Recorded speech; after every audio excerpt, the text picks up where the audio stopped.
मग रवी रेषेची आज आपण माहिती घेणार आहोत. रवी रेषा ही चंद्र उंचावटून निघते, मणिबंधातून निघते, आयुष्य रेषेतून निघते, मंगळावरून निघते, हृदय रेषेतून निघते, मस्तक रेषेतून निघते आणि तळ हाताच्या विविध शुक्र उंचावटून निघते. तळ हाताच्या विविध भागावरून रवी रेषा उगम पाहून ती रवीकडे जात असल्याची, गतिमान होत असल्याची दिसते. मग जर ही रवी रेषा प्रभावी असेल, दोषविरहित असेल, तर अशा व्यक्तींचं जीवन अतिशय सुखमय आनंदमय जातं. रवी हा राजा आहे. रवी हा एनर्जी देणारा ग्रह आहे. त्यामुळं रवी रेषेवरून महत्व, अनन्य साधारण महत्व रवी रेषेला आहे. अनेकांच्या तळहातावर मणिबंधातून रेषा उगम पाहून ती सरळ रवी रेषेकडे जाताना दिसते. तर अशा व्यक्ती सोन्याचा चमचा घेऊन जन्माला आलेले असतात. बर. दुसरं, रवी रेषा हाताच्या तळहातातून उगम पाहून त्या रेषेला कोणत्याही प्रकारचे छेद न जाता रवी रेषेवर, रवी पर्वतावर विराम पावत असेल, तर अशा व्यक्तींचं आयुष्य सुखमय आनंदमय जाण्याचं संकेत ही रेषा दर्शवते. कारण कसं सूर्य तळपणारा आहे ना, तो जर तुमचा एकदम ठसठशीत असेल तर जसा सूर्य जसा तेजस्वी असतो तसं तुमचं आयुष्य सुद्धा एकदम तेजस्वी जाऊ शकतं. बरोबर आहे काका? बरोबर. चला पुढचा रवी रेषेचा. दुसरा, रवी रेषा शुक्र पर्वतावरून निघालेली आहे.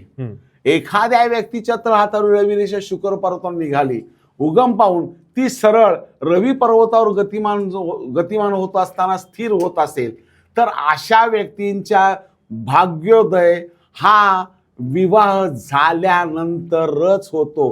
कारण ज्या पर्वतावरून रेषा उगम पावते त्या पर्वताचे शुभ गुणधर्म घेऊन ती गतिमान होत असते. पण काका मला एक सांगा, की जेव्हा तुम्ही आता सांगता की विवाहाच्या नंतर एखाद्याचं भाग्योदय होतं, पण मग ते स्त्री पुरुष कोणी असू शकतो.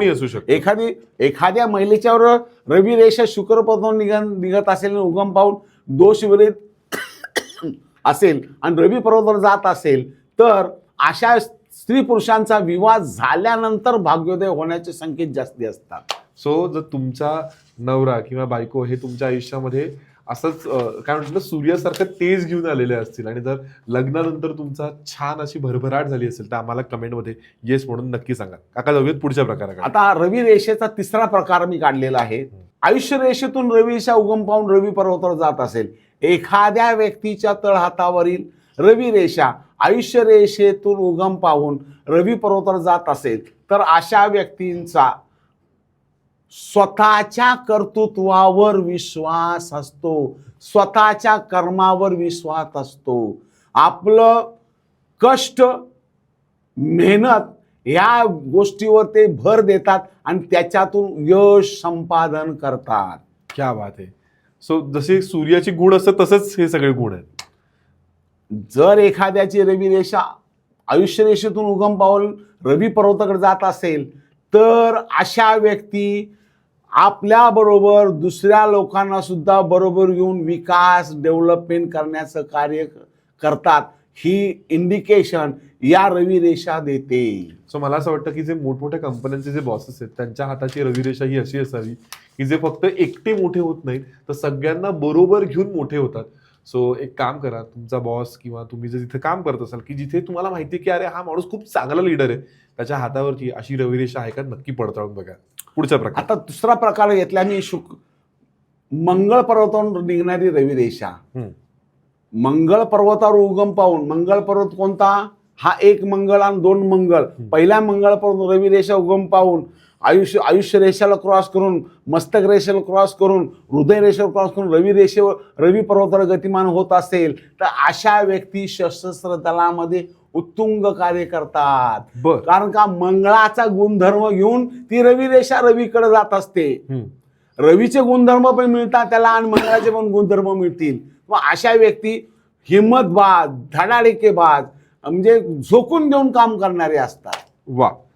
आता पुढचा प्रकार आहे हृदय रेषेतून रवी रेषा उगम पावत असेल तर. एखाद्या व्यक्तीच्या तळहातावरील रवी रेषा हृदय रेषेतून उगम पावत असेल आणि उगम पावत असताना दोष विरहित असेल आणि रवी पर्वतावर गतिमान होऊन स्थिर होत असेल, तर अशा व्यक्ती कोणत्याही क्षेत्रात काम करण्यासाठी हिरारीने काम करतात.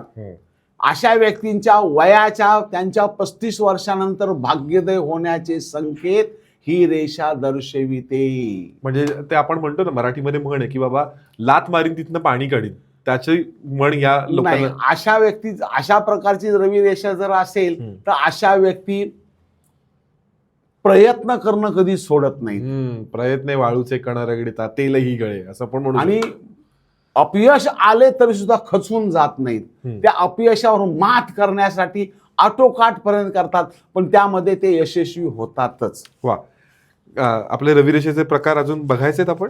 मला एक प्रश्न आहे, कारण मी तो तुम्हाला नंतर विचारतो. नाही सांगा तुम्ही. आता 5वी रवी रेषा, हृदय रेषेतून रवी रेषा उगम पावत असेल तर एखाद्या व्यक्तीच्या रवी रेषा हृदय रेषेतून उगम पावत असल्याचे दिसत असेल किंवा रवी पर्वतावर स्थिर होत असले दिसत असेल तर अशा व्यक्तीचा भाग्योदय हा त्यांच्या वयाच्या 50 नंतर होतो. बर बर बर. कारण का रवी रेषा हृदय रेषेतून उगम पाहून रवीवर स्थिर होते, हृदय रेषेतून. अशा व्यक्तींचा 50 नंतर भाग्योदय हमखास होतो. उदाहरण समोर बसलेलं आहे.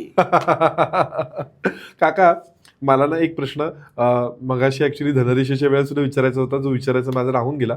मला तुम्हाला विचारायचं आहे की तुम्ही धनरेषेचे वेगवेगळे प्रकार सांगितले, पण एखाद्याची धनरेषा जर कमकुवत असेल तर असा एक सर्वसाधारण काही उपाय किंवा अशी उपासना काही आहे का की जी तू करू शकतो? की बाबा सपोज एखाद्या व्यक्तीला तुमच्याकडे येऊन हात दाखवणं नसेल शक्य, पण त्याला माहिती त्याची धनरेषा कमकुवत, तर अशा लोकांनी कोणती उपासना करायला पाहिजे? आता चांगला प्रश्न विचारला. रेषा कमकुवत असणं म्हणजे काय हा एक प्रश्नच पडतो मला. मग ती रेषा कमकुवत कशामुळे झाली हा एक दुसरा प्रश्न पडतो. मग त्या रेषेला बळ देण्यासाठी कोणती उपासना केली हा तिसरा प्रश्न पडतो. आता रेषा कमकुवत असणं म्हणजे वीक असणं.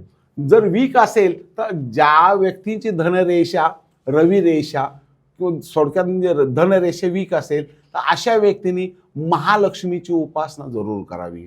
ज्या व्यक्तींची रवी रेषा वीक आहे, रवी रेषेला बळ नाही, रवी रेषेला छेद गेलेत, धनरेषेला छेद गेलेत, तर अशा व्यक्तींनी रवी रेषेला छेद गेलेत अशा व्यक्तींनी सूर्यनारायणाची उपासना जरूर